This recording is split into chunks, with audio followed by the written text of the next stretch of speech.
Bismillahirrahmanirrahim. Assalamualaikum warahmatullahi wabarakatuh. Selamat pagi untuk kelas pemodelan matematik ya, baik kelas pemodelan kuliah kelas C ataupun kelas praktikum kelas B dan kelas C ya, yang memerlukan penjelasan saya terkait materi kuliah pemodelan matematika. Kita di pertemuan kedua ya kali ini. Jadi kalau pertemuan pertama kemarin saya membahas tentang kontrak kuliah, tentang teknis-teknis absensi, tentang teknis perkuliahan, dan sedikit materi pengantar gitu ya, biar kalian nggak begitu kaget buat pemuda ini bakal ngapain sih Bu ya. Nah sekarang di pertemuan kedua kita masuk ke materinya gitu, materi pemodelan matematik. Jadi materi yang pertama yang sehari ini akan saya berikan itu adalah terkait pemodelan matematik yang menggunakan persamaan beda. Oke, persamaan beda. Persamaan beda bahasa Inggrisnya difference equation ya, bukan diferensial ya, tapi difference equation, persamaan beda. Ada dua kata yang belakang ya, persamaan dari kata sama dan ada beda, sesuatu yang sama tapi berbeda ya. Jadi maksudnya ini persamaan yang dikonstruksi dari selisih apa Bu ya, simak saja penjelasan saya di slide-slide berikutnya ya.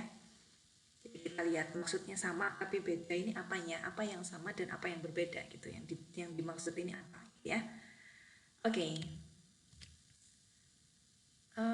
Mungkin ada yang melihat di channel YouTube saya dan tidak berada di kelas kuliah saya atau bukan mahasiswa pemodelan matematik di jurusan matematik UIN Maulana Malik Ibrahim Malang. Jadi saya memperkenalkan diri dulu ya. Jadi saya Dewi Dayani. Saya dosen di jurusan matematik di UIN Maulana Malik Ibrahim Malang. Kalau ada pertanyaan, jika Anda adalah orang yang menyimak di luar kelas saya, ya yang melihat saja bagaimana penjelasan video ini, dan ada pertanyaan atau ada ingin sesuatu yang dikomunikasikan dengan saya, bisa meng-email saya di yeniwidayani@mat.uinmalang.ac.id ya, gitu. Oke, kita langsung lanjut saja ke materinya. Oke, mathematical modeling. Kita sekarang di kelas pemodelan matematik ya. Saya review sedikit what is mathematical modeling gitu ya. Kalau kita punya ibaratnya, kita itu ada di dua dunia. Dunia nyata dan dunia maya ya. Tapi kalau saya bilang dunia real world ini artinya dunia yang nyata yang kita hadapi sehari-hari, sedangkan dunia maya ini maksud saya bukan internet ya. Dunia maya ini maksudnya dunia abstraksi matematik, dunia yang berkaitan dengan persamaan, dunia yang berkaitan dengan simbol-simbol, dunia yang berkaitan dengan formulasi-formulasi yang punya makna tersendiri gitu ya. Dunia yang sebetulnya penuh perjanjian gitu. Di dunia matematik itu kita penuh dengan perjanjian matematik. Kenapa saya bilang penuh perjanjian? Karena abstrak gitu, maksudnya dunia matematik itu dunia yang satu. Ketika kalian bicara tentang modeling di Indonesia atau ketika kalian bicara tentang persamaan gitu ya, persamaan yang ada di Indonesia, orang yang ada di ujung dunia yang sebelah manapun juga bisa mengerti itu gitu ya. Dengan persamaan yang kalian tuliskan, dengan persamaan yang kalian sampaikan, dengan persamaan yang kalian ajukan, itu orang yang di belahan dunia lain itu walaupun beda bahasa itu bisa memahami gitu ya. Itu kelebihannya orang matematik. Jadi kita bisa berbicara hanya dalam satu formula, satu persamaan. Kita bisa bicara banyak gitu ya. Tentunya bicaranya dengan orang yang sama-sama orang matematik. Kalau Anda berbicara dengan orang yang di luar matematik, bisa jadi kita terlihat aneh gitu. Apa yang bisa dilihat dari sebuah persamaan yang penuh dengan notasi, simbol, pertidaksamaan sama dengan gitu ya. Enggak masuk lah gitu. Nah, banyak orang yang non matematik itu sulit untuk memahami dunia nyata gitu. Jadi kelebihannya orang matematik itu kita bisa melihat ayat-ayat Allah gitu ya, melalui seni, melalui formula-formula yang ada di matematik.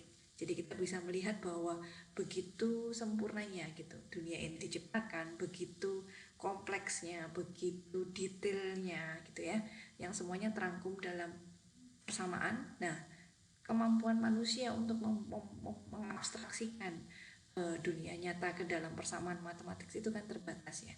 Jadi memang abstraksi matematik juga akan selalu berkembang. Dia tidak akan stuck di situ. Jadi tidak ada ceritanya ketika kita buat suatu persamaan yang merupakan kita kita klaim bahwa itu sebagai model matematik, belum tentu model itu adalah yang terbaik untuk semua masalah di masa depan juga gitu. Jadi ketika masalahnya berubah, bisa jadi model yang disajikan juga berubah gitu. Walaupun metode untuk mengkonstruksinya, metode untuk menyelesaikannya itu bisa jadi metode-metode yang sudah kita pelajari gitu ya di matematik elementer. Nah, gunanya itu. Jadi kita itu sekarang orang matematik itu sebetulnya ada di dua dunia, dunia nyata dan dunia matematik. Gunanya matematik modeling itu salah satunya ini adalah bidang matematik mata kuliah wajib untuk matematik terapan ya, bidang matematik terapan. Gunanya apa? Kita punya reward yang harus kita bawa atau yang kita bisa selesaikan dengan abstraksi yang ada di matematik. Itu hal yang tidak dimiliki orang-orang di luar matematik gitu ya. Jadi kita mampu untuk mengekstraksi atau mengabstraksikan fenomena yang ada di kejadian nyata ini menjadi formula matematik yang bisa dipahami orang matematik dan bisa diselesaikan metodenya secara matematik gitu ya. Kenapa harus pakai metode matematik, Bu? Karena gini, matematik itu kan queen of science gitu, ratu dari ilmu pengetahuan. Jadi kita itu matematik itu kayak dengan banyak tools, banyak metode gitu. Banyak metode yang bisa digunakan untuk menyelesaikan berbagai macam masalah. Bisa jadi satu metode itu bisa menyelesaikan banyak masalah gitu. Dan kita punya banyak sekali metode, berarti kan banyak masalah yang kita sebetulnya bisa selesaikan secara matematik gitu. Secara matematik itu gimana? Kita tahu sendiri ya, matematik itu kan ilmu pasti ya, ilmu hitung dan ilmu pasti. Jadi semua metode yang dikerjakan menggunakan matematik itu bisa dipertanggungjawabkan secara ilmiah.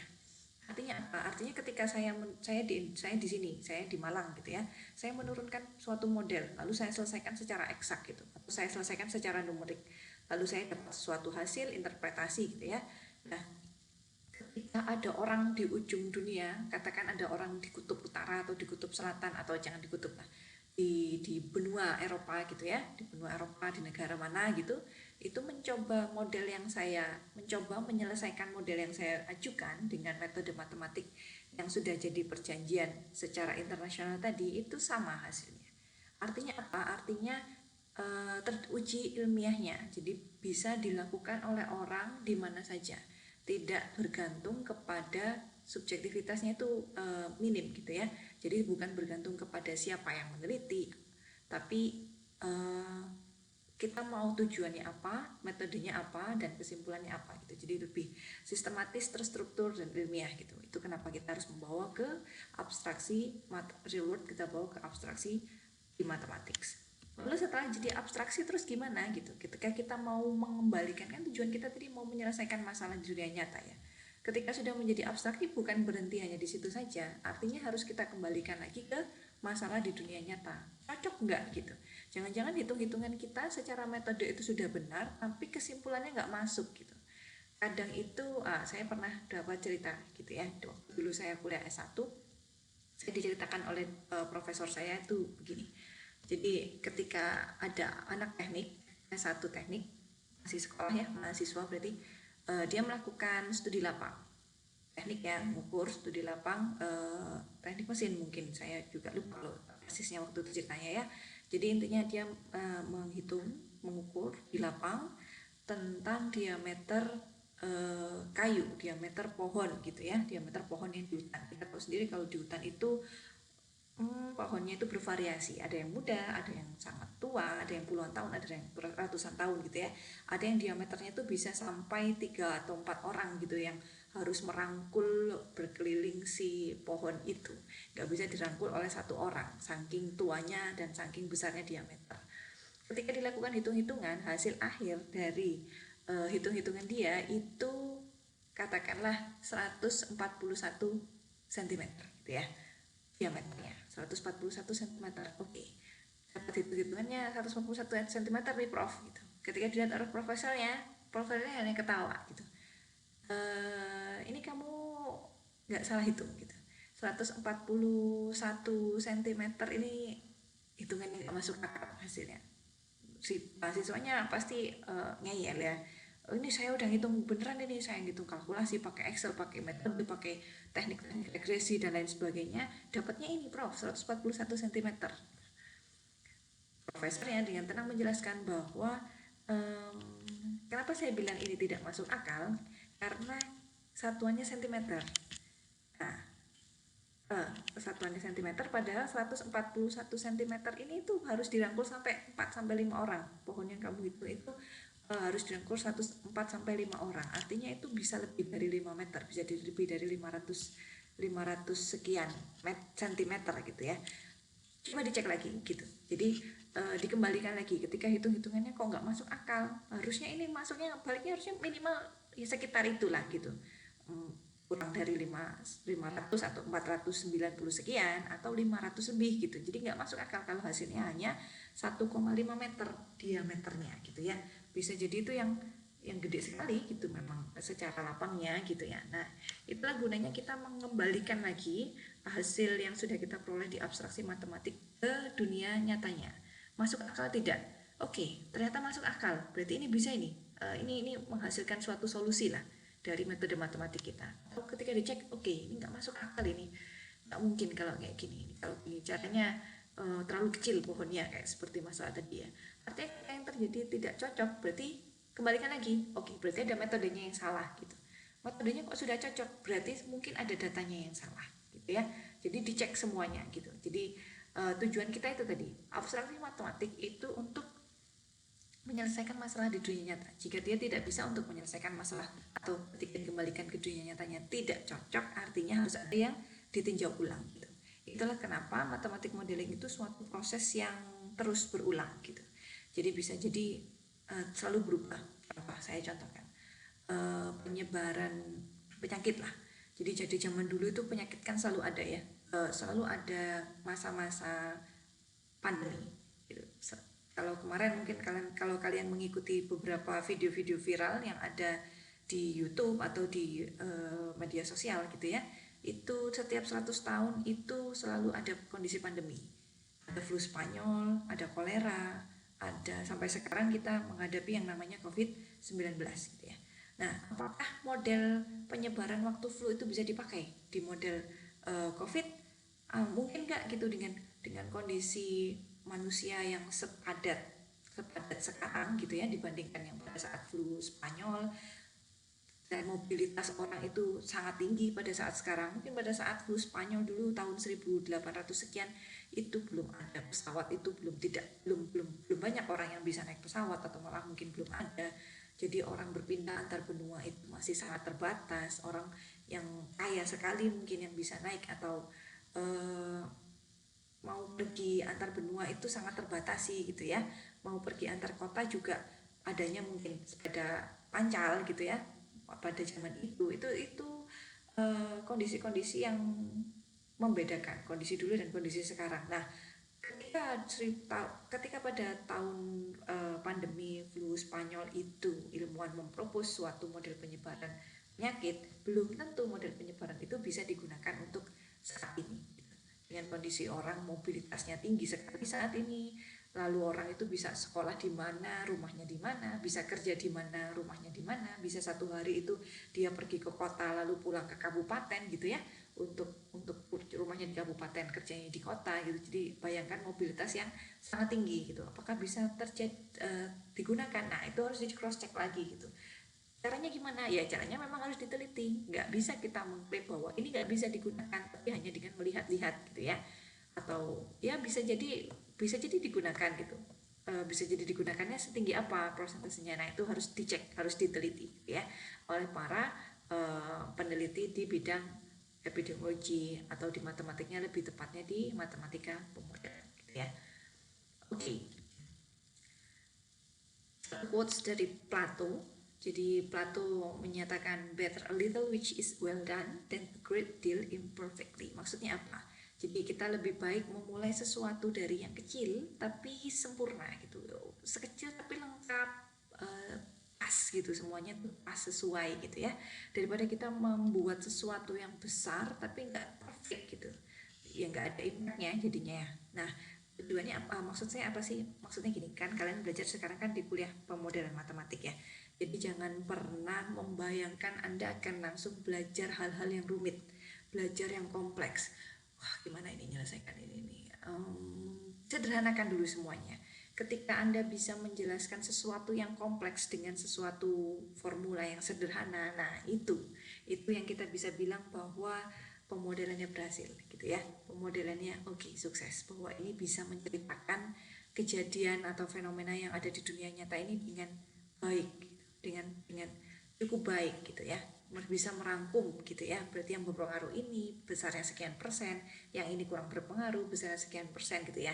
Jadi kita mulai dari hal-hal yang sederhana. Jadi pada kuliah pemodelan ini saya akan mengenalkan kalian dengan beberapa model sederhana, termasuk bagaimana mencari solusi secara numerik ya. Sebetulnya bisa dicari solusi secara analitik, itu di kuliah yang lain. Nanti bisa kalian buka-buka lagi catatan kuliahnya. Kalau yang pernah ikut kuliah matematika diskrit saya semester lalu, nah itu saya juga pernah bahas tentang persamaan beda. Sekalian bisa gunakan metode yang sudah saya jelaskan di matematika diskrit terkait persamaan beda pada kuliah kali ini untuk mencari solusi analitiknya gitu ya. Nah, selain solusi analitik, saya juga akan mengajari kalian bagaimana mencari solusi numerik dengan menggunakan software pastinya ya. Jadi kalau itu manual bisa sih sebenarnya pakai Excel gitu, cuman ya masa orang anak matematikanya Excel, saya rasa harus lebih tingkatnya harus lebih tinggi daripada anak non matematika. Kita akan gunakan software matematik.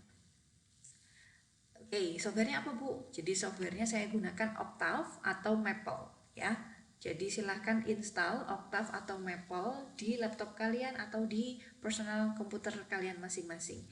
Octave ini free software, jadi kalian langsung masuk saja ke Octave, Octave GitHub gitu, atau ya coba cari aja di Google, kalian ketik how to download Octave software gitu ya.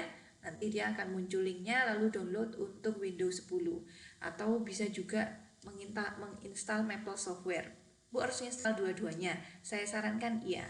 Kenapa? Karena ada metode numerik atau ada beberapa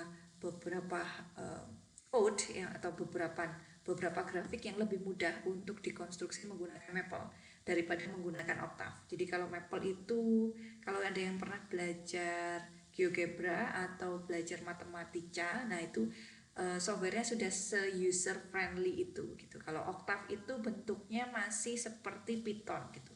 Kalau ada yang pernah tahu MATLAB, nah Octave ini sebenarnya free software dari MATLAB gitu. Jadi banyak hal yang kalau MATLAB itu berbayar, Anda harus beli lisensinya. Kalau Octave ini free gitu ya.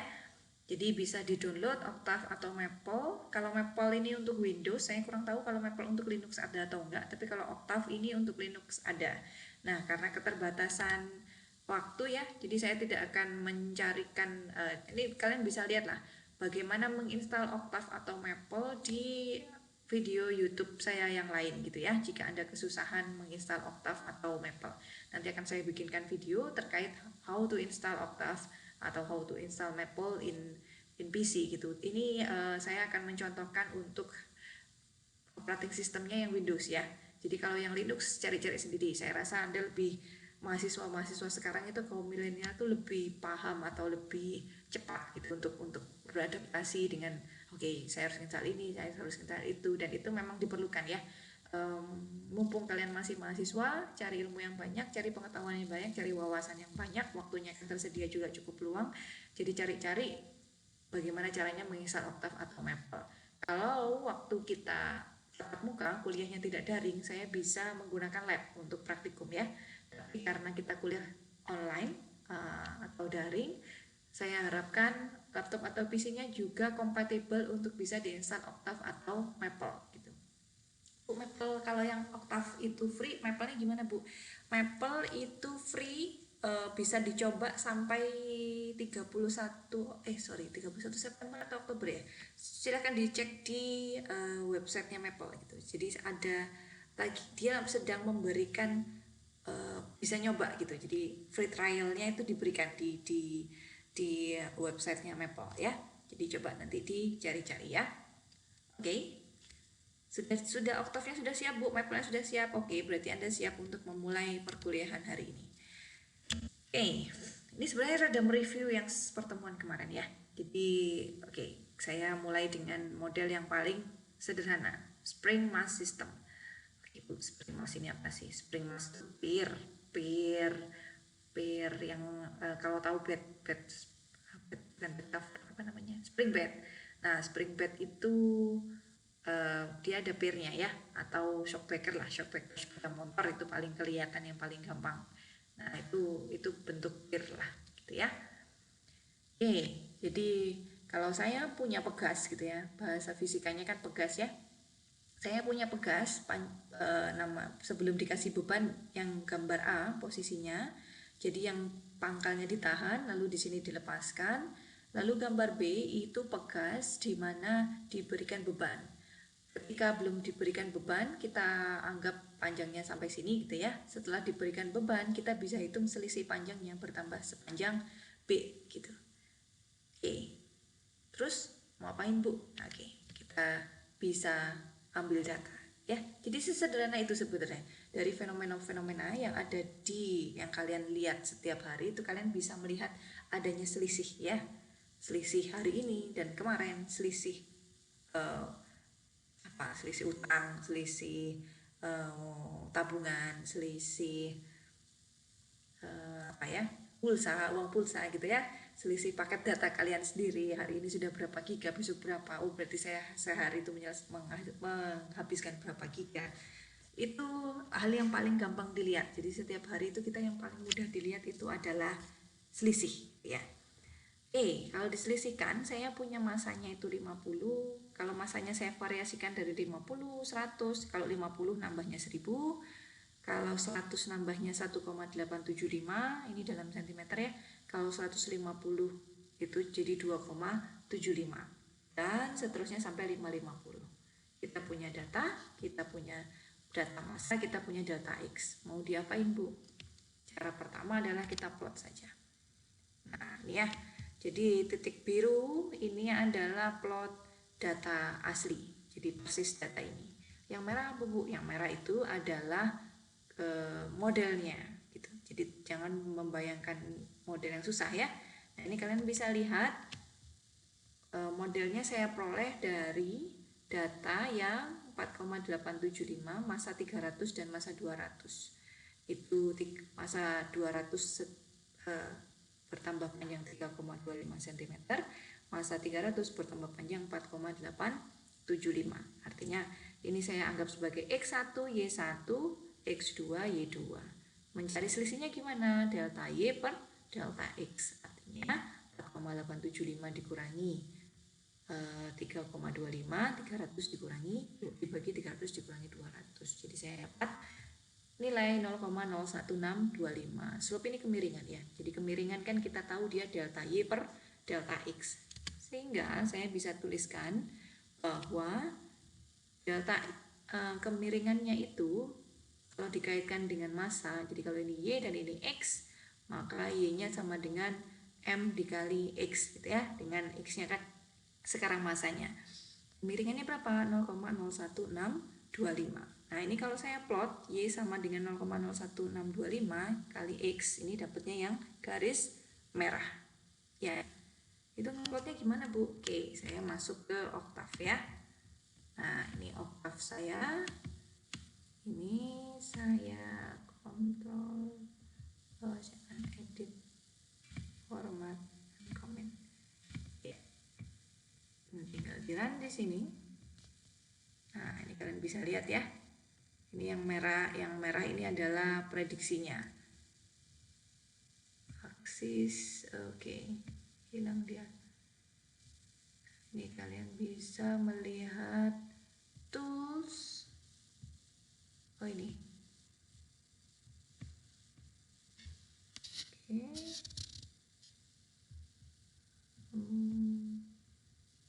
Aksis, grid nanti hilang, auto scale.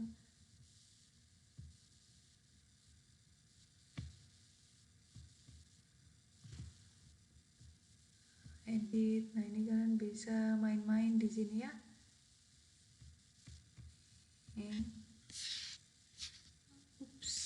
hilang dia. Oke, auto scale.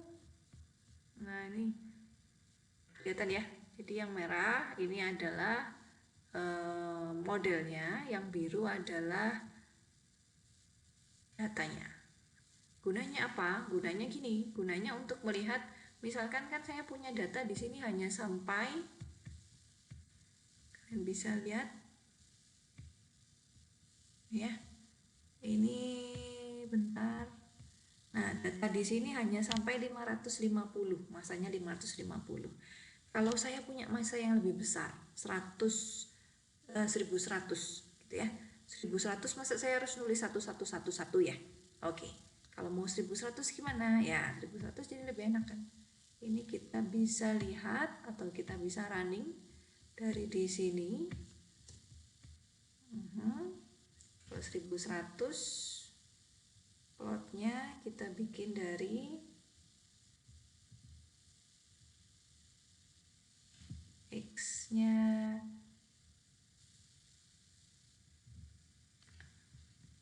kalian bisa coba di ini ya, editornya ya.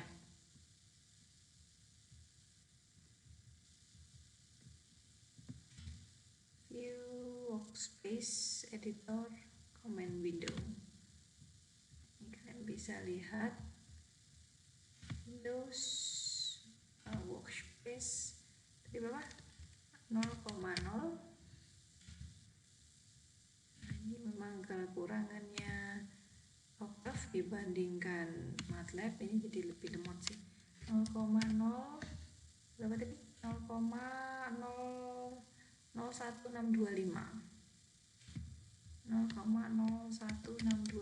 ini ya, dikali X ya. Plot ini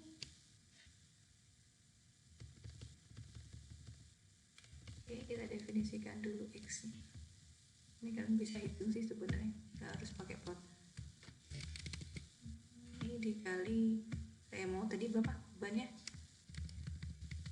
0,01625 dikali bebannya 1000 kilo gitu ya, katakan ya. Saya dapatnya adalah 16,6,25. Artinya apa? Artinya ketika saya pasang masanya di sini 1000, nah jangan berharap itu gunanya kita memodelkan gitu ya.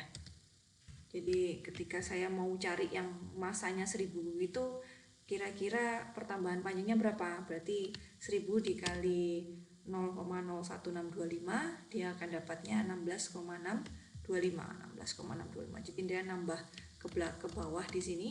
Ke bawah di sini akan sepanjang 16,25 cm atau meter ya, tergantung satuan dari delta X-nya. Nah, itulah tujuan kita memodelkan. Jadi kita bisa melihat datanya, kita lihat polanya, kita lihat trennya, sehingga kita bisa memprediksi. Kira-kira kalau misalkan nilainya di jangka panjang itu 1000, berarti pertambahannya berapa? Tanpa kita harus melakukan eksperimen gitu ya. Oke, ini yang paling sederhana. Selanjutnya saya masuk ke model berikutnya.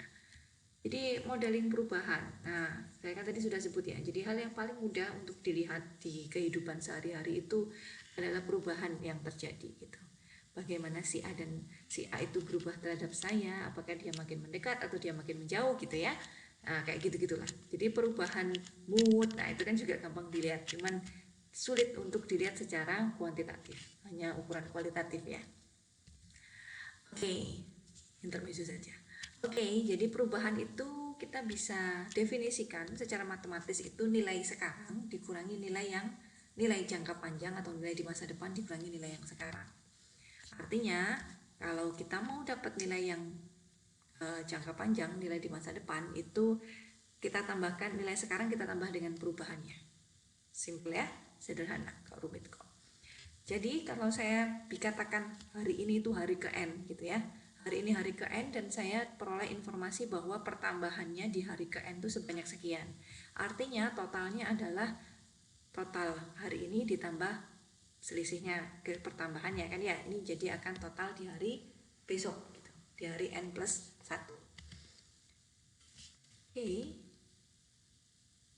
Oke, ini sorry, ini kelihatan ya. Ini sudah saya setting animation pane-nya, bentar ya. Oke.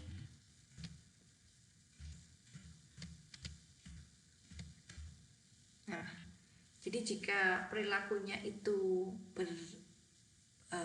berhentinya itu waktunya diskrit gitu ya, maka persamaannya akan jadi persamaan beda. Persamaan beda, ada delta di sini, ada beda di sini. Nah, ini berkaitan dengan waktu yang diskrit. Waktu diskrit itu gimana, Bu? Jadi waktunya itu nggak nyambung gitu loh. Kalau continue itu kan dianggapnya itu selalu berkaitan gitu ya. Selisihnya sangat kecil gitu deltanya. Nah, kalau ini tuh kita anggap diskrit gitu. Jadi kalau kita lihat data hari ini, data COVID lah, data hari ini sama data besok sama data besoknya lagi, itu kita bisa lihat sebagai data diskrit harian gitu. Karena bisa jadi dari data hari ini dan data besok itu ketika terjadi perubahan itu setiap waktunya itu dilihatnya apa ya, ada pengaruh di setiap waktunya gitu ya. Jadi bisa jadi kita nggak bisa lihat sebagai suatu data yang kontinu gitu. Jadi karena waktunya waktu diskrit, periodenya diskrit. Sedangkan jika waktunya itu continue with respect to time, artinya terhadap waktunya continue, model ini akan berkaitan dengan namanya model persamaan diferensial. Nah, cara bedanya paling gampang gimana? Cara bedanya lihat dari formulanya. Jika dia pakai indeks n plus 1, n plus 2, n min 1, n min 2 gitu ya, lalu dia penambahannya menggunakan delta, itu artinya persamaannya adalah persamaan beda. Kalau persamaan diferensial gimana, Bu? Kalau persamaan diferensial dia menggunakan turunan. Turunan terhadap apa? Turunan terhadap waktu ya. Jadi bedanya di situ. Nah, sekarang saya baru akan membahas tentang persamaan matematik yang berkaitan dengan model matematik. Model matematiknya adalah persamaan beda gitu ya, bukan persamaan diferensial. Jadi yang saya bahas adalah model-model yang bentuknya seperti ini gitu. Dari solusinya bisa dilihat di kuliah Madis saya ya. Saya ingat saya upload. Yang sudah pernah ngambil kuliah Madis saya bisa berdiskusi lah dengan teman-temannya yang tidak mengambil kuliah di Madis saya ya, bagaimana mencari solusi analitiknya. Oke, ini model yang sederhana juga. Jadi ini model yang sering sekali dibahas ketika di level madrasah, di level sekolah sebelum perguruan tinggi ya. Ini terkait dengan bunga majemuk. Di luar pandangan apakah itu riba atau enggak, kita tetap wajib untuk mempelajari. Kenapa wajib untuk mempelajari? Jadi kita bisa tahu kenapa tidak boleh, kenapa boleh, kenapa jadi karena begini, jadi makanya tidak dibolehkan gitu ya di Islam. Jadi kita juga wajib untuk mempelajari walaupun ini di luar konteks apakah materi ini itu ibaratnya kalau dilakukan itu riba atau enggak gitu ya. Saya tidak akan masuk ke ranah sana, jadi saya hanya akan menjelaskan perhitungan bunga majemuk itu sebenarnya bagaimana, modelingnya seperti apa, dan kayak gimana sih, itulah dapatnya kayak gimana. Jadi saya ceritanya punya apa? Punya tabungan katakan $1.000 ya. $1.000 kalau sekarang 15.000 itu 15 juta lah. Wow, amin gitu ya. Anggaplah begitu. Jadi anggap saja saya punya simpanan di bank gitu ya, $1.000. $1.000 dan setiap bulannya si bank itu karena saya nabung di sana itu memberikan bunga itu 1%. Kasih bunga 1%. Terus duit saya atau tabungan saya yang $1.000 itu tidak pernah saya tarik gitu ya, dan tidak juga dideposit, tidak ada tambahan deposit juga gitu ya. Artinya ketika bulan pertama saya nabung 1.000, maka bulan kedua akan jadi 1.010, bulan ketiga akan jadi 1.020,10, bulan keempat akan jadi 1.030,30 dan seterusnya. Dapatnya dari mana, Bu? Dapatnya dari ini. Jadi kalau bulan pertama saya 1000, bulan berikutnya nilainya akan menjadi 1,01 dikali 1000. Nah, itu akan jadi bulan ke-1 kan. Artinya dapatnya 1010,10 gitu ya. Lalu di bulan ketiga maka 1,01 dikali A2. A2-nya berapa? 1010,1010 titik ya. Nah, nanti sebulan ketiganya adalah 1020,10 gitu. Oke, kalau di plot gimana Bu? Kalau di plot itu saya nggak akan bahas analitiknya ya di sini. Jadi analitiknya bisa kalian cari-cari sendiri di materi persamaan beda di matematika diskrit. Oke, kalau di plot gimana? Nah, ini ngeplotnya begini. Dapatnya ini. Ini ngeplotnya gimana Bu? Oke, saya tunjukkan maafnya. Oke, editor saya ini Ctrl R, Ctrl R. Yang ini ya. Nah, ini nanti terkait coachnya kalian coba sendiri dulu. Nanti jika tidak berhasil baru saya beri code dari saya ya. Oke, editnya adalah di sini editnya format uncommon, bisa andalan. Nah, ya, seret dia dapatlah ini. Jadi ini tuh di sini adalah tabungan saya pada bulan ke di sini. Bulan ke berapa? Kalau bulan 20 berarti dia nilainya di sini, bulan 40 di sini, bulan 60 di sini, bulan 80 di sini dan seterusnya. Ya. Oke. Terus so what Bu dengan itu gitu ya. Memang pertanyaan matematik biasanya gitu, why? Kenapa kita pakai formula itu? Jadi sudah paham ya formulanya kenapa saya pakai ini. Jika bunganya saya jadikan 5% gitu kan, 5% per bulan, berarti di sini jadi 1,05 ya. Kalau bunganya jadi 10% berarti 1,1 dikali A persen. Kalau tabungan saya pada awalnya nggak 1000, misalkan hanya ada 100, maka A0-nya diganti 100. Nah, ketika menuliskan model persamaan beda harus ada dua ini ya. Jadi ada formula persamaan bedanya, n-nya mulai dari berapa? Mulai dari 0 kah atau mulai dari 1 kah? Terus nilai awalnya berapa? Karena nilai awal yang berbeda akan menghasilkan persamaan beda yang juga akan berbeda gitu ya. Jadi harus ada dua formula ini, formula persamaan bedanya dan nilai awalnya. Oke, jadi saya tahunya ini langsung naik ya. Jadi setiap bulan ternyata dia meningkat. Oke, cukup membahagiakan ya. Karena tiap bulan akan meningkat. Jadi di bulan 100 itu kalau dibagi 12 berapa? Sekitar 12 dikali 6 ya. 12 dikali 8 lah. Ya. 8 tahun. Nah, ketika 8 tahun nggak saya tarik-tarik itu uang $100, maka di bulan ke-100 itu sudah lebih dari 2.500. Jadi dia uangnya jadi 2 kali lipat. 2 kali lipat berarti 2.000 di sini ya. 2.000 itu di sekitar bulan ke-70. Awal bulan 70-an lah, 70 sebelum bulan 70 sampai 72-an ini sepertinya. Itu sudah jadi 2 kali lipat. 72 itu 6 tahun ya. 6 tahunan. Jadi pada saat saya tabung 6 tahun itu dia jadi 2 kali lipat. Oke, lama ya. Jadi untuk bunga 1% itu saya bisa dapat 2 kali lipat tabungan saya ketika sudah 2 tahun. Nah, ini kalian bisa coba lakukan perhitungan sendiri ya. Bukan 2 tahun tadi, 6 tahun.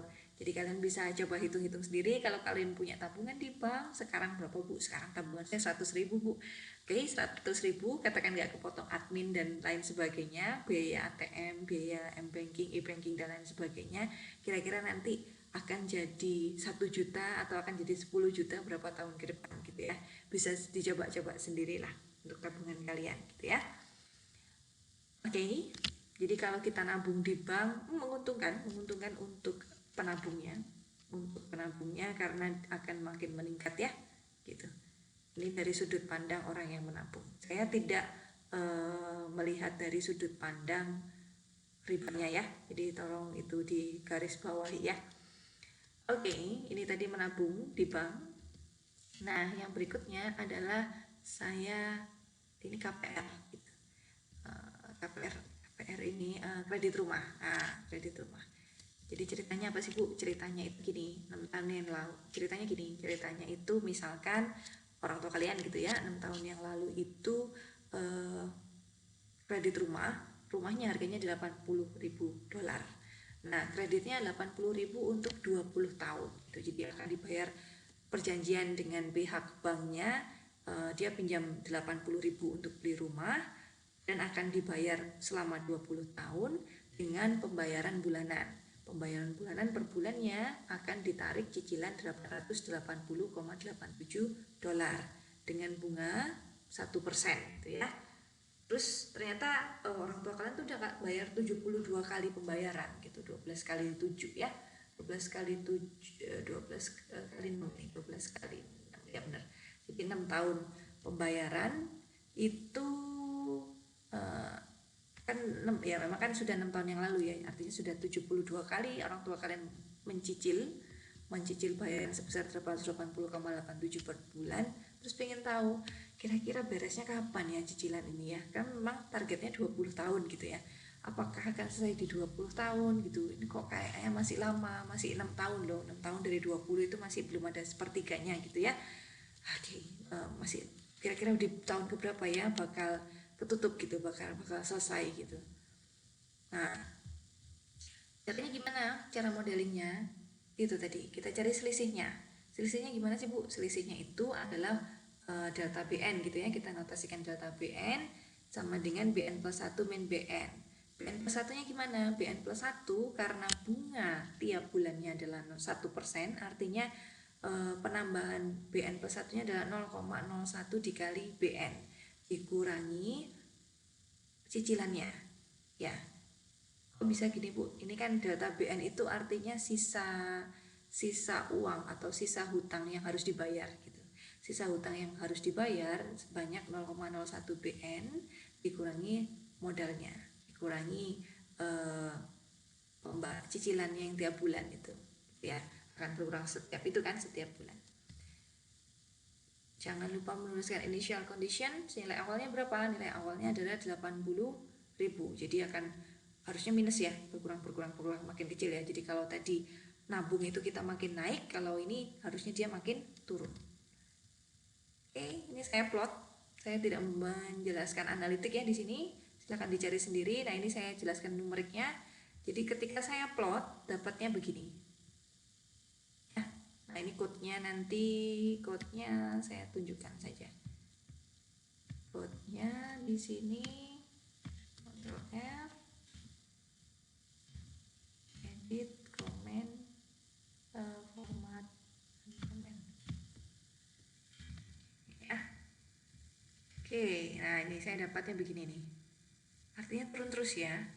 Ini akan turun terus, 80.000 dibayar cicilan pertama sudah turun. Sampai berikutnya sudah berapa kali cicilan tadi? 72 itu sekitar di sini. Oke. Sedangkan totalnya berapa? 20.000 ya. 20.000 ini akan jadi 0 di sini nih. Nah, di bulan ke 240 sekian. Terusnya untuk lihat itu kalau di sini Z plus. Oh, nggak bisa. Auto scale pakai grid aja biar kelihatan. Auto scale lagi biar langsung kelihatan. Zoom out lagi ya, zoom in. Oke, saya running lagi aja.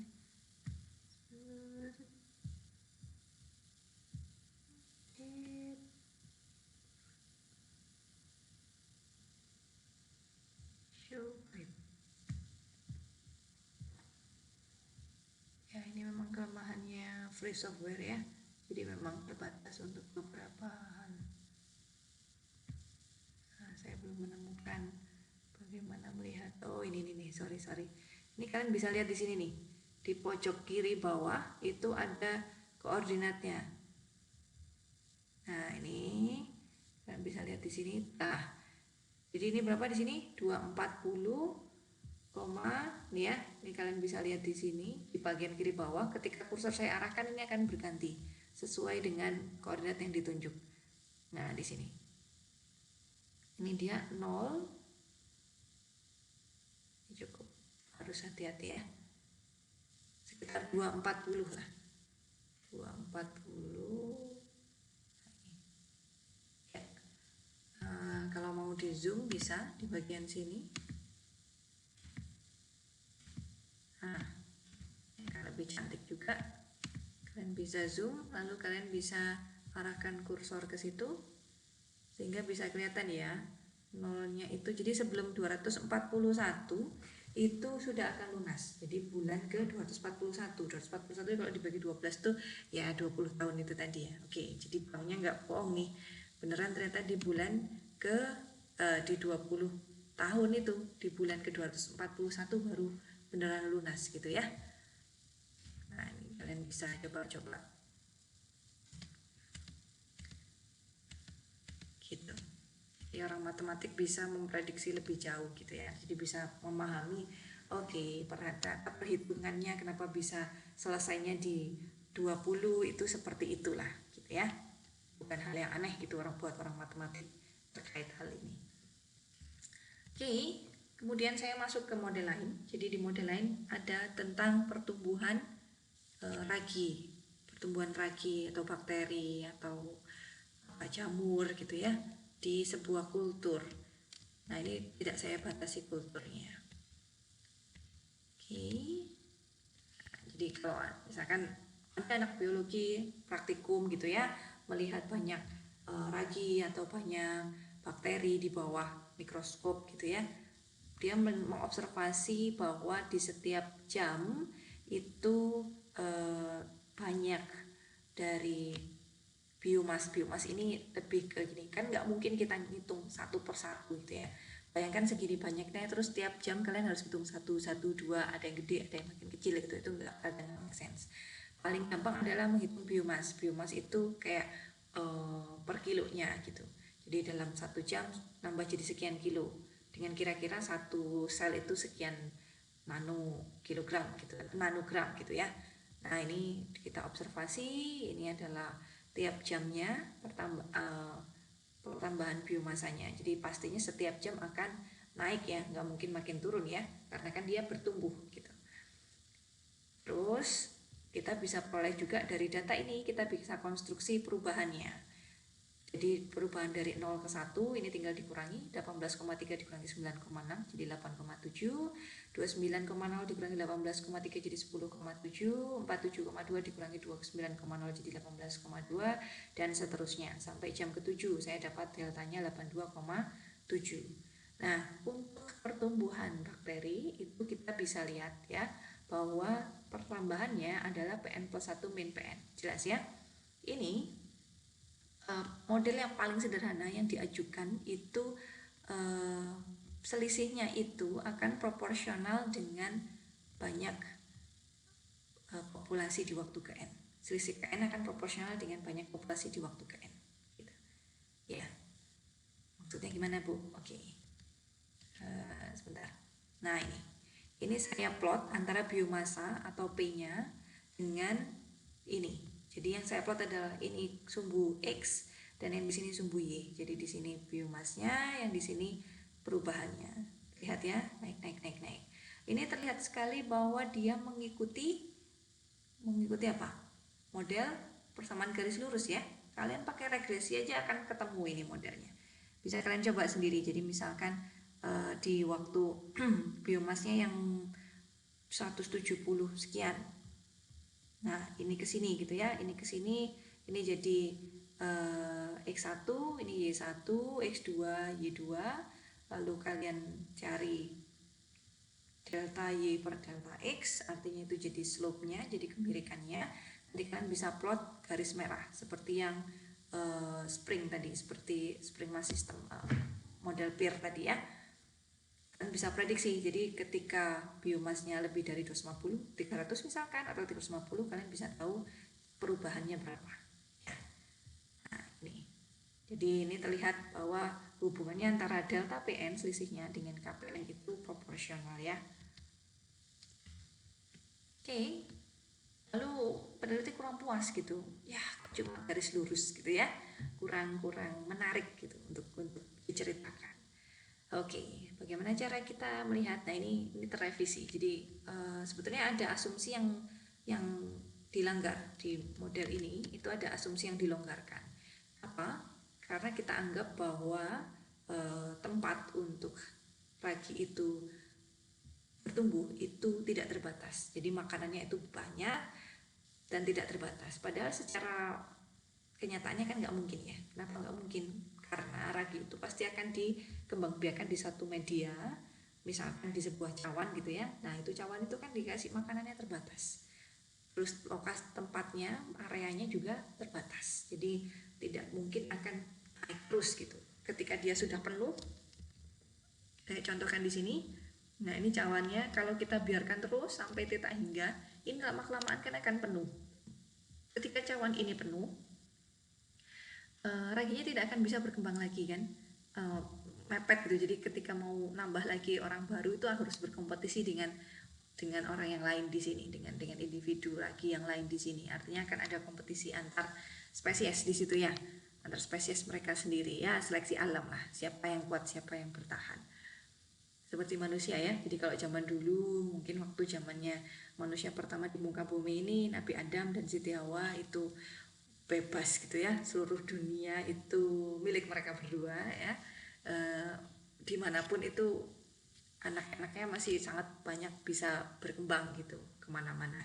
Sedangkan ketika kondisinya sekarang, pertumbuhan populasi penduduk dunia itu sudah sangat tinggi dengan kapasitas lahan pemukiman penduduk terbatas, kapasitas lahan pertanian terbatas, artinya makanannya terbatas, tempat tinggal terbatas, semuanya terbatasi. Nah, kita nggak cocok gitu kalau pakai model yang sebelumnya. Oke, lalu modelnya yang dipropos apa Bu? Kita mempropos model di mana populasinya itu, ini kita sayang masih menganggap ragi tadi ya, biar masih nyambung. Kita propos bahwa ragi tadi atau bakteri tadi itu akan bertumbuh atau bertambah sampai suatu nilai batas tertentu yang kita sebut sebagai carrying capacity atau kapasitas pembawa. Nah, kita diperkirakan kalau dihitung-hitung ya, kira-kira kalau segini sih cukupnya raginya cuma bisa 665 populasi nih mah, atau 665 gram ini kalau gitu. Oke, berarti PN akan mencapai 665 dan ketika sedang mencapai 665 dia tidak akan berubah ya, jadi berhenti, stop di 665, nggak akan jadi 666, nggak akan jadi 667, nggak akan jadi 690, 700 gitu ya, karena sudah mentok gitu. 665 itu sudah paling maksimum kapasitas cawannya. Oke, artinya apa? Artinya 665 min PN itu akan makin kecil ketika PN-nya mendekati 665. Lalu kita propose modelnya seperti ini. Jadi kalau sebelumnya hanya selisih PN itu sama dengan K dikali PN, sekarang K dikali PN dikali 665 min PN. Tujuannya apa? Jadi ketika PN-nya sudah mendekati 665 makin besar, maka selisihnya ini juga akan makin kecil ya. Ketika selisihnya makin kecil, nilai dari delta PN-nya juga akan mengecil gitu. Jadi dia akan membalance, menyeimbangkan yang blow up tadi. Nah, ini tadi yang saya peroleh data sebelumnya ya. Jadi saya punya PN-nya ini, PN plus 1 min PN atau delta PN-nya ini. Kalau saya konstruk model yang PN dikali 665 min PN, itu dapatnya ini. Ya, jadi dari PN plus 1 min PN ini, saya dapat PN 665 min PN ini. Ini kalian bisa hitung sendiri, pakai Excel juga muncul sih nilainya. Harus pakai Maple ya, atau MATLAB. Jadi hitung aja pakai Excel atau pakai kalkulator lah, mentok-mentoknya kan pakai kalkulator. PN-nya tahu, 665 min PN-nya tahu, dikalikan ya udah ketemu bilangan ini. Lalu apa Bu? Paling gampang kita plot kurvanya. Kita plot kurvanya, ini N waktunya dan ini biomasanya. Jadi saya plot ketika waktu ke 0 itu dia nilainya 0 gitu ya. Ketika waktu ke 1 dia nilainya naik gitu ya. Nah ini bisa lihat ini dari bentar saya lihat dulu PN plus 1. Oke, ini saya plot PN nya. Nah ini kalau saya plot delta PN nya ini saya tambahkan ke PN gitu ya, ini dia akan mendekati ini 6 di waktu kelima. Di waktu kelima di sini dia akan jadi 119 ya. Ini ya, 119 ya. Oke, jadi yang saya lakukan apa? Saya lakukan yang titik observasi itu yang biru ya. Observasinya ini yang saya plot adalah PN kolom pertama di sini. Sedangkan yang merah prediksi ini saya dapatkan dari mana? Dari Y16, Y,6 ditambah 629,81, lalu nanti 18 ketemu di situ, terus ditambahkan lagi dengan yang ini dan seterusnya. Nah di sini bedanya apa? Kalian bisa lihat ya, kalau sebelumnya itu dia lurus saja, yang di sini dia menuju ke suatu nilai yang disebut carrying capacity. Karena kita set bahwa kapasitas maksimumnya adalah 665, maka dia akan menuju ke nilai 665. Nah ini lebih cocok untuk jangka panjang untuk digunakan. Jadi pada awalnya dia berupa kurva eksponensial atau kurva yang naik terus meningkat, tapi ketika sudah mendekati carrying capacity-nya 665 dia akan melambat gitu, pertumbuhannya akan melambat. Kenapa? Karena setiap individu raginya itu akan saling berkompetisi satu sama lain. Kompetisi untuk apa? Kompetisi untuk dapat makanan, kompetisi untuk dapat tempat hidup gitu ya. Jadi itu yang kita namakan dengan seleksi alam lah gampangnya. Nah ini sebenarnya kalau saya lihat itu seperti apa ya? Seperti manusia kalau saya lihat. Jadi kalau kita melihat ragi ini seperti manusia, ya manusia itu mengalami seleksi alam itu. Siapa yang bisa berkompetisi dengan baik itu yang akan bisa survive gitu ya. Nah ini bisa diterapkan ketika kalian sebagai mahasiswa, kalian terseleksi lah gitu, seperti jangan sekan ke dunia kerja dulu. Kita ngomongin ketika kalian masih mahasiswa, kalian harus ngambil skripsi ada bidang minatnya. Nah untuk mengambil bidang minat itu harus berkompetisi, siapa yang IP-nya bagus, siapa yang proposalnya menarik, siapa yang di ACC oleh dosennya, itu yang akan lanjut untuk bisa TA gitu. Yang tidak memenuhi itu gimana Bu? Ya pilihannya adalah bisa pindah bidang minat gitu ya, atau melobi dosen yang tidak sesuai dengan keinginan dia gitu. Ya gitulah, seleksi alam itu pada bahkan di ragi pun yang di sekecil cawan itu terjadi seleksi alam gitu ya. Oke. Selanjutnya, nah ini spread of contagious disease, penyakit menular, bagaimana penyebarannya. Ini bisa kalian terapkan. Jadi tadi terkait pemodelan ragi yang mencapai carrying capacity itu bisa kalian terapkan di bagaimana penyebaran penyakit. Ini saya contohkan paling gampang. Misalkan ini saya punya 400 santri gitu ya, 400 santri di pondok gitu. Terus beberapanya itu ternyata kena flu. Nah, saya nggak bilang COVID ya, flu biasa, influenza biasa. Lalu pada awalnya misalkan, nah ini kalian bisa bikin modelnya seperti ini. Jadi pertambahannya adalah maksimum orang yang terkena pasti maksimum santrinya ya. Maksimum santrinya jumlahnya ada 400 dikali IN. Nah ini pertambahannya proporsional dengan K dikali IN dikali 400 min IN. Kayaknya apa Bu? Kayaknya ini adalah laju infeksinya, seberapa sukses gitu ya. Ketika kita ada si A dan si B, si A nya flu dan si B nya enggak, ketika A dan B ketemu seberapa besar B itu bisa tertular oleh A. Nah nilai K ini nilainya antara 0 dan 1, jadi peluang si B tertular ketika A terinfeksi gitu, ketika ketemu dengan orang terinfeksi. Oke, kalian bisa coba ini sendiri. Nah ini dengan ini kurangnya apa? Kurangnya adalah nilai awal, karena saya that one or more student has severe at flu. Nah ini harus jelas nih, nilai awalnya berapa, I0 nya berapa, 1 kah, 2 kah, 3 kah, 4 kah. Kalian bisa coba sendiri dengan code yang sudah saya berikan nanti. Nah ini kalian bisa coba, misalkan diberikan I0 nya 1, yang terjadi berapa lama 400 orang kena semua. Kayaknya 0, misalkan peluang tertularnya 50% gitu ya, berapa lama gitu akan pondok itu akan jadi semuanya itu flu gitu. Atau kayaknya itu 0,1 atau kayaknya sangat tinggi 1,2. Nah nggak bisa ya 100% ya, 0,9 lah.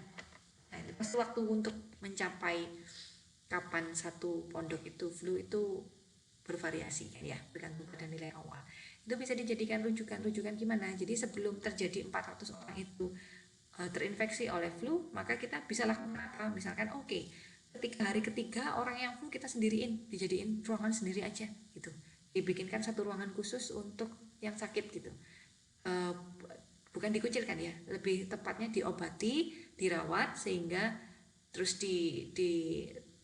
dirawat dengan baik sehingga mereka tidak perlu kemana-mana, tidak perlu berkontak dengan siapapun dan tidak menulari siapapun gitu. Jadi memperkecil peluang interaksinya, istilah di biologinya.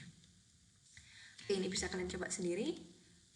Oke, yang ini, nah ini decay of digoxin in the bloodstream gitu ya. Jadi digoxin itu adalah obat jantung gitu, obat jantung untuk treatmentnya orang yang sakit jantung. Jadi orang sakit jantung tuh biasanya harus minum obat jantung yang seumur hidup gitu. Nah ini hati-hati, obat jantung ini ada safe levelnya. Safe level, jadi kalau misalkan lebih dari safe levelnya itu di darah, akibatnya bisa overdosis. Tapi jika dosisnya juga kurang gitu ya, nggak efek apa-apa gitu ke pasiennya, jadi nggak ada efek, efektivitas obatnya juga berkurang. Nah misalkan pada awalnya di darah pasien sudah ada 0,5 mg dosis dari digoxin ini. Nah ini ketika diplot, nah ini saya punya PA-nya pada waktu awal ada 0,5, kan obat itu akan dicerna oleh pencernaan ya, di lambung, di usus gitu ya, diserap masuk ke darah. Ternyata di darahnya itu makin berkurang dosisnya. Ketika dia sudah minum sekali, terus habis itu satu hari itu dilihat gitu ya per jamnya. Nah ini pertama minum ada 0,5, terus turun jadi 0,345, turun jadi 0,38, 0,14 dan seterusnya sampai 8 jam setelah minum itu jadi 0,026. Artinya kita bisa lihat selisihnya negatif ya, negatif, kalian kurangkan saja 0,5 dengan 0,345 dapatnya min 0,155 dan seterusnya gitu ya. Artinya apa? Kita bisa bikin modelnya. Modelnya AN+1 adalah 0,69 AN. Nah ini dapat dari mana Bu? Oke ya, caranya sama seperti yang sebelumnya lah. Jadi Y-nya AN+1, X-nya adalah AN, kalian cari delta Y per X akan dapat 0,69 dengan nilai awal A0-nya 0,5 ya. Nah, ketika saya plot hasilnya seperti ini. Ya. Ya. Nah, ini bisa kalian variasikan ya. Bu, saya kok nggak suka ya lihatnya kok negatif. Ya, saya juga sih. Nah, ini kalian bisa plotnya bukan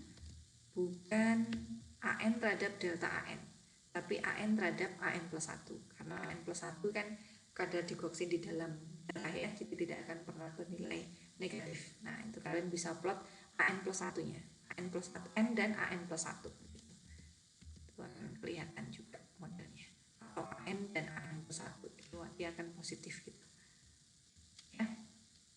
Oke, ini berarti menunjukkan bahwa dia akan terus berkurang apa nih sampai habis 0. Nah ini kan kalian harus lihat nih, kita mau carinya apa? Mau carinya sampai N keberapa yang di sininya 0 kan ya. 0 kan. Nah ini AN+1 sudah dapat polanya 0,5, 0,345, 0,23. Ini kalau kalian plot AN-nya nih ya, AN ini kalau kalian plot AN sumbu X-nya AN dan sumbu Y-nya AN+1 itu akan dapat kurva di sininya AN. Sorry saya pakai ini aja, pointer option pen ya. Jadi kalau kalian plot, cara lain untuk plotnya di sini adalah AN, di sini adalah AN+1. Nah ini akan ketemu nanti kurvanya begini ya, AN dimana AN+1. Nah ini akan kelihatan ya, naik terus gitu ya. Atau paling selain plotnya begini, kalian juga bisa plotnya pakai gini. Ini N dan di sini adalah AN gitu. Nah, ini akan kelihatan dia 0,5 akan makin turun. Jadi di awal di sini adalah 0,5 gitu ya. Nah, ini akan ketahuan di N berapakah. ketika dia sampai di 0, nah itu kalian bisa coba-coba sendiri lah ya. Oke. Selanjutnya terkait pemanasan dari suatu benda yang dingin. Nah, ini saya ceritakan ada kaleng botol soda katakan ya. Botol soda itu saya ambil dari kulkas, lalu saya keluarin, saya taruh di ruang kelas gitu ya. Ruang kelas nggak ada apa-apa, cukup hangat, nggak ada AC, tidak dingin juga di Indonesia, bukan di luar negeri gitu ya. Nah, terus saya ukur suhunya tiap waktu. Pada awalnya suhunya 40 derajat Fahrenheit gitu, atau 9 derajat Celcius ya, cukup dingin. Terus suhu ruangannya adalah 70 derajat Fahrenheit. Oke. Terus kita hitung per unit volume. Kita abaikan bahwa dalam kaleng soda itu ketika dibekukan itu kan pasti ada bagian yang dingin dan bagian yang panas. Jadi kalau saya punya screen option, saya punya kaleng soda gitu ya. Ketika saya keluarkan dari kulkas itu bisa jadi yang luar ini lebih panas gitu ya, atau esnya sudah hilang lah, sedangkan di tengah-tengah di sini masih ada esnya, masih ada es batunya gitu ya. Saya pakai Inggris Indonesia ya, apa lah, jadi ada es batunya gitu. Nah ini saya abaikan nih, perbedaan suhu di dalam kalengnya itu saya abaikan karena kita anggap si kaleng ini ada di sebuah ruang kelas yang cukup besar gitu, ruang kelas yang cukup besar.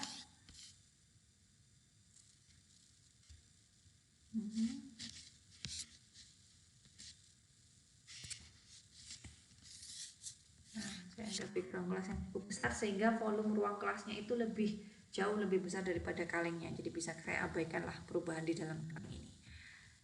Oke, nah jadi delta Tn-nya gimana? Selisih Tn plus 1 min Tn K dikali 72 min Tn gitu. Kenapa 72 Bu? Karena suhu paling maksimum atau suhu paling puncaknya itu ya ketika sama persis dengan ruangan, dia tidak akan lebih panas. Si kaleng itu tidak akan pernah suhunya akan lebih panas daripada ruangan, kan nggak kita panasin di atas kompor ya. Jadi suhunya paling maksimum mencapai di 72 derajat Fahrenheit gitu. Dengan suhu awalnya dalam 40 derajat Fahrenheit. Ya, ini bisa kalian coba. K-nya apa? K-nya adalah seberapa cepat si kaleng ini untuk mencair gitu es-esnya. Dapatnya dari mana? Dapatnya dari data. Nah, itulah gunanya kita juga mencari data gitu ya. Jadi bukan hanya mencoba-coba gitu. Bisa juga kita lakukan secara kualitatif memang, tapi untuk kuliah pemodelan ini saya arahkan ke yang numerik saja dulu biar tidak pusing kaliannya ya. Oke. Ini sewage treatment. Nah, ini sewage treatment itu apa sih? Sewage treatment itu pengolahan limbah. Jadi pengolahan limbah ini pakai pupuk gitu ya, sama pakai air bersih gitu. Jadi sebelum biasanya itu kalau dari pabrik itu kan pabrik apa ya, misalnya pabrik cat gitu. Pabrik cat itu akan punya limbah. Semua pabrik itu punya limbah gitu, atau pabrik makanan lah. Pasti ada limbah gitu. Limbahnya itu sebelum dibuang itu harus ditreatment dulu. Jadi jangan sampai limbah itu merusak lingkungan ya. Nah, pasti ada pengolahan limbahnya. Pengolahan limbahnya, katakan di sini itu pengolahan limbahnya itu menggunakan bahan organik ya, jadi pakai pupuk organik dan juga air bersih. Jadi dikurangin dulu kontaminannya atau hal-hal yang berbau limbahnya. Kalau sudah bisa dibuang ke lingkungan baru dibuang gitu. Nah, prosesnya itu setiap jam itu 12% dari kontaminan itu kebuang gitu. Jadi dari tangki pengolahan limbahnya itu 12% kontaminannya kebuang. Pertanyaannya adalah berapa persen dari limbah yang tetap ada di dalam tangki setelah 1 hari saya biarkan. Kalau setiap jamnya 12%-nya hilang. Lalu berapa lama it takes to lower the amount of, jadi berapa lama kalau saya taruhnya misalkan ada 100%, kapan dia nyampe 50% ya? Berapa jam setelah saya taruh gitu ya. Saya olah dengan pupuk dan air bersih. Lalu berapa lama limbahnya itu kontaminannya tinggal 10% dari level awalnya yang 100%. Oke, kita modelkan dengan persamaan beda saja. Jadi AN plus 1 min AN min 0,12 AN. Nah, ini dapat dari mana 0,12? Karena dia setiap N itu akan berkurang sebanyak 0,12 atau 12%. Nah, ini saya dapat dari 12%-nya ini ya. Jadi dapatnya 0,1 dikurangi 0,12 dapatnya 0,88 AN. 12%, oke. Oke. 100% dikurangin ini ya. Oke ya. A0-nya berapa? A0-nya adalah banyaknya. Jadi mau berapa kilo, mau berapa liter gitu ya. Solusinya apa? Ini dengan persamaan beda ya. Kalian bisa dapat solusinya adalah 0,84 K kali A0 untuk suatu K. Ini N-nya dalam jam ya, bukan dalam hari ya. N-nya dalam jam. Jadi jam ke N, jam ke 0, jam ke 1, jam ke 2 berarti itu jam ke N gitu. Oke, perjawabannya saya dapat solusi ini artinya pada dalam satu hari itu N-nya berarti 24 ya. N-nya 24, saya akan bisa hitung 24 berarti 45%, 0,8844 A0 atau 45% dari A0 awal. Kemudian AN-nya 50% A0. Kapan? Ketika N-nya 5,4223 hours. Jadi tinggal kalian masukkan AN di sini jadi 50% A0, di sini A0, kalian cari K-nya. Pakai log-log gitu ya. Oke, yang C AN 10% A0 ketika N-nya 18,1 jam. Artinya apa? Artinya kalau kita buang, kalau tinggal 10% limbahnya boleh nggak dibuang? Boleh, oke.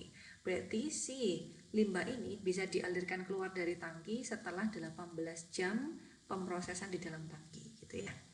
Nah, gitu. Jadi berguna ya, persamaan beda ya, padahal hanya satu formula ini bisa menjelaskan banyak hal. Benar ya? Oke, masuk ke project. Saya masuk ke project. Ini apa? Ini saya ambil gambarnya dari republika.go.id. Oke, jadi sekarang ini kita sedang berhadapan dengan sesuatu hal yang tidak terlihat secara kasat mata gitu ya. Mata manusia tidak mampu untuk melihat benda ini, tapi bukan berarti ketika dia tidak bisa kita lihat dia tidak ada gitu ya. Jangan buat diri kita seperti orang ateis gitu ya, yang tidak melihat Tuhan sehingga dia tidak mempercayai adanya Tuhan gitu ya. Jadi virus ini ada gitu ketika ketika orang bilang bahwa sebenarnya COVID itu konspirasi dan tidak ada, itu hal yang menurut saya tidak ilmiah karena sudah banyak peneliti di luar sana yang mengkaji bahwa memang COVID itu ada, eksis dan hidup bersama dengan kita saat ini gitu. Oke, terkait dengan itu. Jadi COVID ini banyak kajian ya sekarang tentang COVID gitu.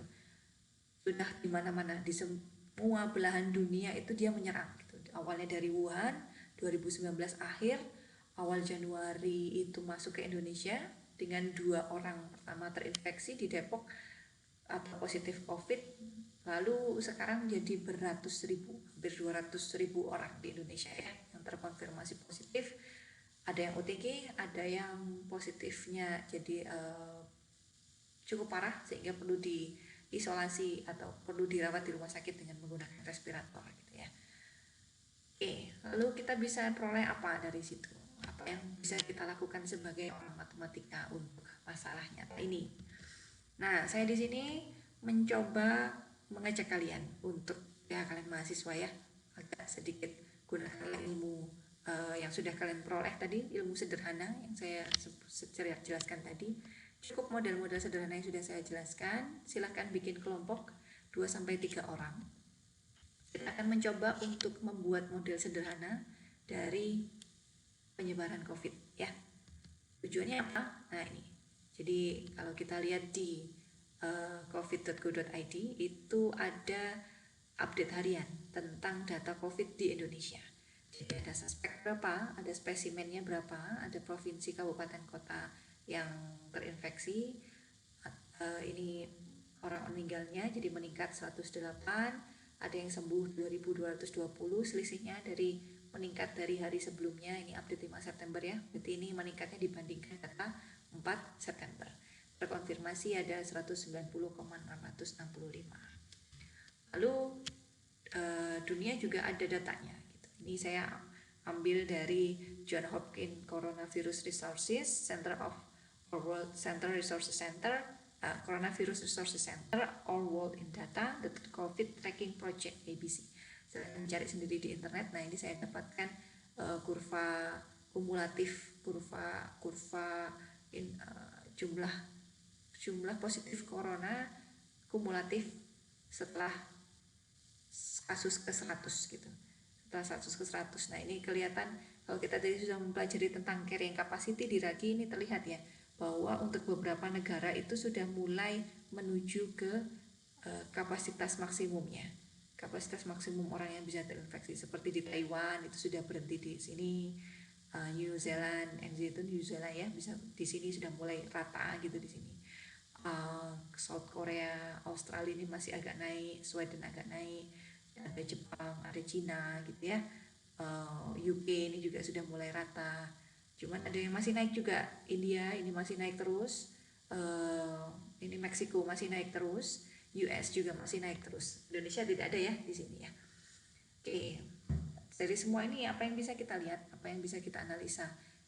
Saya minta kalian untuk mencari data harian COVID di Indonesia saja, atau ada negara lainnya gitu ya yang bisa kalian dapatkan. Silakan dikoleksi datanya, lalu silakan diplot. Gampang kan? Diplot dengan bisa jadi kurva kumulatif seperti ini, lalu ajukan modelnya. Dari model persamaan beda yang sudah saya ajukan tadi, lakukan dengan numerik dan tunjukkan modelnya yang seperti ini Bu. Ternyata cocoknya pakai modelnya segini. Jadi X-nya itu harinya, yang di sini deltanya Bu, atau yang di sini harinya, yang di sini PN-nya, di sini deltanya Bu. Bebas. Jadi dari semua model yang sudah saya jelaskan, silahkan dibuat ini ya. Nah, ini datanya bisa kalian dapatkan dari covid.go.id ya, untuk data Indonesia. Jadi proyeknya apa? Tujuannya ada dua. Yang pertama untuk mengajukan simple mathematic model untuk COVID-19 cases in Indonesia dan another country. Satu saja. Jadi kalau saya hanya minta satu negara lain selain Indonesia yang kalian kaji juga modelnya. Jadi gunakan model yang sama dengan model Indonesia, lalu gunakan di data negara yang berbeda, atau dibalik, negara yang berbeda itu kalian punya modelnya lalu terapkan di Indonesia. Tujuannya apa? Tujuannya adalah dari model tersebut silakan diprediksi kira-kira di akhir September atau tepatnya tanggal 30 September berapa jumlah kasus COVID yang ada di Indonesia. Atau bisa juga Bu, saya punyanya datanya data bulanan, saya ceknya sampai Oktober ya Bu, boleh. Jadi silakan dilihat kira-kira kalau di akhir September atau di awal Oktober itu jumlah positif COVID di Indonesia berapa. Nah, ini kalau di Indonesia kan kita punya data lengkap ya, ada kasus positif, ada yang sembuh, dan ada yang meninggal. Silakan dilihat dari masing-masingnya. Jadi ada yang konfirmasi, silakan diprediksi modelnya, yang sembuh kalian juga prediksi modelnya, dan yang meninggal kalian prediksi modelnya. Jadi kita bisa melihat bersama kira-kira seperti apa gitu ya. Kalian bisa diskusikan dengan teman kalian. Format projectnya pengumpulannya gimana Bu? Nggak usah pakai makalah atau gimana. Jadi cukup kalian kasih cover, lalu kalian kasih datanya, lalu beri saya grafiknya. Di akhir dilampirkan skrip dari Octave-nya gitu ya. Itu saja. Jadi nggak usah yang sampai latar belakang, bab 2, bab 3, enggak. Cukup itu saja, nanti silahkan diupload di e-learning, akan saya bikinkan link tersendiri gitu ya. Oke. Ya, oke. Jadi gitu kuliah kita pemodelan hari ini cukup padat ya. Nah, ini kuliah ini juga akan jadi rujukan untuk kelas praktikum. Jadi untuk kelas praktikum silahkan buka materi kuliah, materi pembelajaran video pembelajaran untuk pemodelan ini agar kalian juga bisa tahu apa yang saya lakukan di praktikum, kenapa Bu Eni membuatnya begitu dan begini gitu ya, alasannya, backgroundnya, ceritanya seperti apa, biar kalian dapat ilmunya lengkap juga. Oke, kalau begitu nanti pertanyaan bisa diajukan lewat grup WhatsApp kita ya, atau jika bukan kelas saya bisa diajukan di kolom komen di video ini. Begitu kuliah hari ini, saya akhiri kuliahnya hari ini. Semoga menjadi ilmu yang bermanfaat dan barokah untuk kalian. Saya akhiri. Wassalamualaikum warahmatullahi wabarakatuh.